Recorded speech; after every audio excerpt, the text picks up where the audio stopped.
पूर्णिया, जिसे कभी पूर्ण अरण्य की धरती कहा जाता था, चारों तरफ हरितिमा और हरियाली इसकी शोभा तो बढ़ाते ही थे, साथ ही पर्यावरण को भी संरक्षित रखते थे।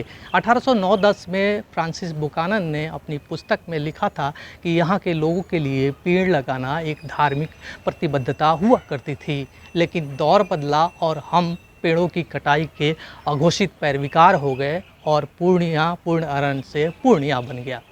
अक्सर पुराने वृक्ष अपनी कहानियां सुनाती हैं, बस आपको महसूस कर सोचने की ज़रूरत होती है। आपके घर के बाहर लगे एक वृक्ष ने न जाने कितने उतार चढ़ाव देखे होंगे, आपके दुख दर्द में शामिल भी हुए होंगे, मगर आज दौर बदल चुका है। आधुनिकता की चकाचौंध में हम पेड़ों की कटाई के अघोषित पैरविकार हो गए हैं। पूर्णिया, जिसे कभी पूर्ण अरण्य की धरती कहा जाता था, चारों तरफ जंगल और हरियाली इसकी शोभा बढ़ाते थे। शहर के मध्य सौरा नदी बहा करती थी, धीरे धीरे नदी सिमटती चली गई और वृक्ष को न जाने हमने कहां गुम कर दिया। 1809-10 में फ्रांसिस बुकानन पूर्णिया पहुंचे और यहाँ की हरितिमा सभ्यता संस्कृति का अवलोकन कर उन्होंने अपनी पुस्तक an account of the district of Purnia में लिखा था कि यहाँ के लोगों के लिए पेड़ लगाना एक धार्मिक प्रतिबद्धता हुआ करती थी। यहाँ के लोग घर से कुछ दूरी पर पेड़ लगाते थे और जरूरत पड़ने पर बहुत ही कम मात्रा में लकड़ी काटते थे, ताकि आर्थिक पहलू भी संभल सके और पर्यावरण भी संरक्षित रह सके।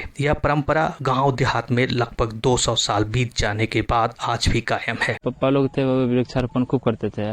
हम लोग तो जो पापा लोग जो लगाए हैं वही वृक्ष देख रहे हैं। हम लोग तो बहुत कम लगाए हैं वृक्ष, जो पापा के साथ एक दो ठो लगाए हैं। पूजा करे के ही विधि विधान छे कि जकरा मनोकामना पूरा है छे, बाबूजी महाराज हमर ठीक भए जेते तो हमें पठा चढ़ेब, मंदिर बना देब, ईटा गिरा देब, यही बात। पर्यावरण के साथ हुए अत्याचार और प्राकृतिक आपदाओं ने पूर्ण अरण्य की धरती को भले ही अघोषित क्षति पहुंचाई हो, लेकिन पूर्णिया हर संकट से उबर पहले से ज्यादा मजबूत स्थिति में उठ खड़ा होता रहा है। वृक्ष हमें जीवन प्रदान करते हैं, साथ ही पर्यावरण को भी संरक्षित रखते हैं। इसलिए गो ग्रीन सिर्फ कहने के लिए नहीं बल्कि करने के लिए भी होना चाहिए। इसलिए हम आपसे अपील करते हैं कि पेड़ लगाएं, ताकि हमारे शहर के साथ साथ पूरी कायनात भी संरक्षित रह सके। पूर्णिया से कशिश न्यूज़ के लिए रवि प्रकाश।